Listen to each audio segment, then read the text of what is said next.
Então, meu nome é Giovana Webster Negreto, eu sou farmacêutica.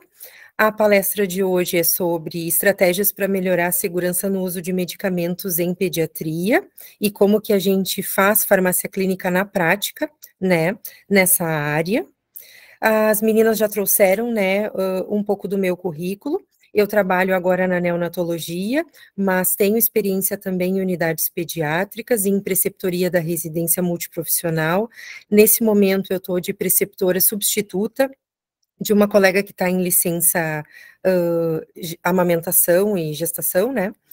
Uh, e então, eu vou conversar com vocês um pouquinho a respeito da farmácia clínica em pediatria. Bom, para a gente poder conversar sobre isso, primeiro é importante que a gente tenha minimamente uma noção de quais são as particularidades dessa população pediátrica, porque a pediatria é uma área muito diferente da área dos adultos, da área dos idosos, e dentro da própria população pediátrica a gente tem diferentes faixas etárias, então elas são realmente um público muito heterogêneo.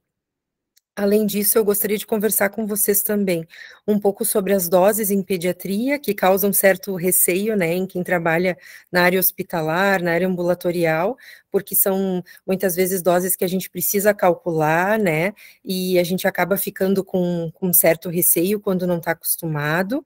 A gente sempre precisa também levar em consideração o contexto hospitalar, então é muito importante que vocês conheçam o hospital de vocês e saibam qual o perfil dos pacientes e quais os tipos de internação que podem acontecer nessa população pediátrica, principalmente, né?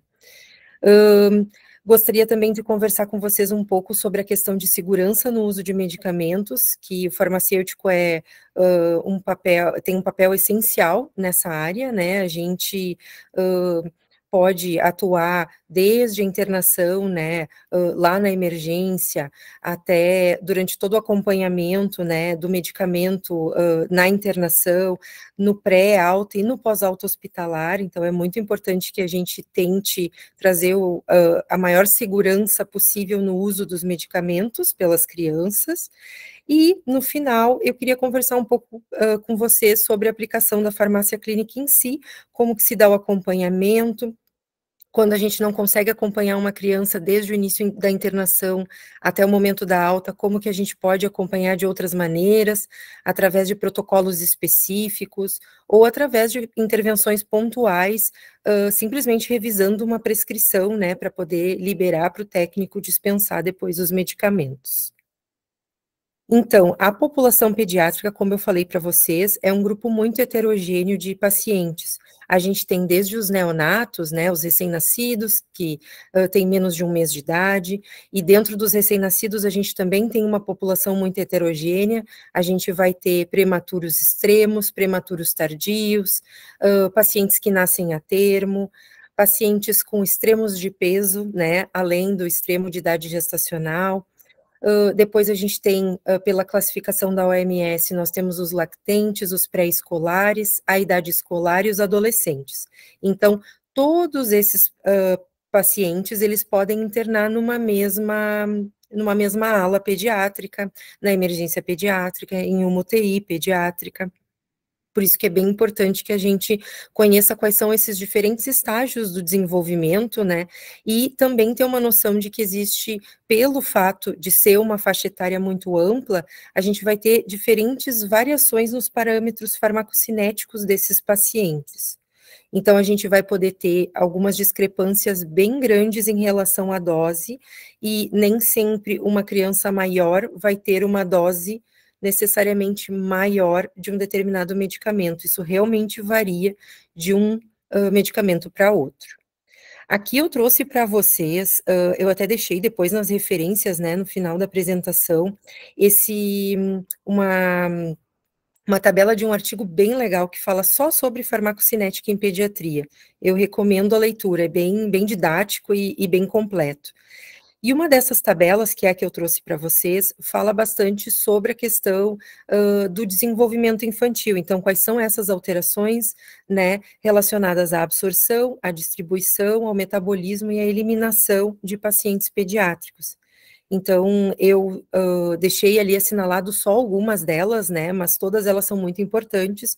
A gente tem que lembrar que o trânsito intestinal está diminuído em criança pequena, o pH gástrico é reduzido, e que essas alterações, elas vão acabar acarretando em aumento e diminuição de algumas concentrações máximas de medicamentos. Então, muitas vezes, com essas informações sobre a farmacocinética, a gente consegue ter uma noção de por que a gente precisa aumentar ou diminuir uma determinada dose. Na questão da distribuição, a gente tem um público também muito heterogêneo em relação à composição corporal, porque se a gente for comparar um recém-nascido, ele é praticamente pura água, ele tem uma proporção de água extremamente grande, e se a gente for olhar uma criança maior, eles têm uma proporção de gordura bem grande em relação a um adulto. Então, realmente, essas mudanças na composição corporal vão alterar o volume de distribuição de medicamentos, né? Então, essa variação de quantidade de gordura, de quantidade de água, vão alterar o volume de distribuição para baixo ou para cima de drogas lipofílicas e hidrofílicas.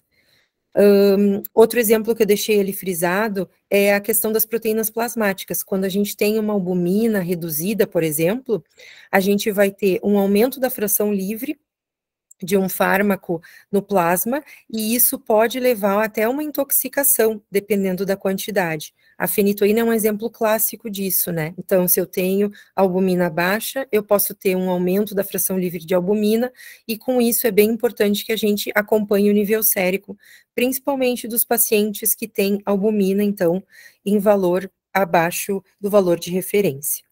A gente tem que lembrar também que as crianças, elas têm as enzimas hepáticas ainda em formação, a questão dos transportadores tubulares a nível, então,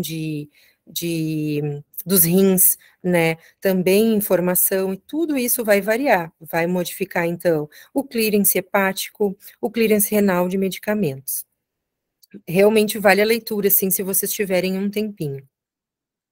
Ainda nessa parte de farmacocinética, eu trouxe um exemplo dentro da neonatologia.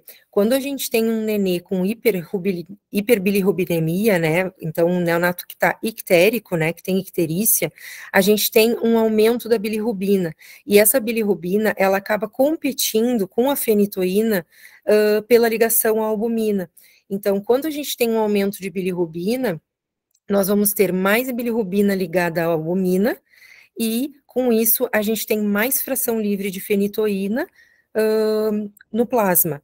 E aí a gente vai ter um nível sérico de fenitoína aumentado. Então, um outro perfil de paciente interessante para a gente acompanhar nível sérico são os nenês ictéricos. Os neonatos, eles têm as enzimas hepáticas reduzidas por uma questão ainda de formação, né? Eles não têm ainda o fígado bem formado, e isso vai alterar o tempo de meia-vida dos medicamentos, e é por isso que a dose dentro de pediatria, ela precisa ser bem individualizada. Então, a gente vai ter que levar em consideração o peso ou a superfície corporal, dependendo da situação. E sempre lembrar que a posologia dos medicamentos, ela vai ter que ser ajustada conforme a faixa etária do paciente, e no caso da neonatologia, conforme a idade, em dias de vida, depois que o nenê nasce, e também conforme a idade gestacional. Se o nenê é um prematuro, pode ser que ele precise de uma correção da posologia de determinados medicamentos, quando for comparado com um nenê não prematuro.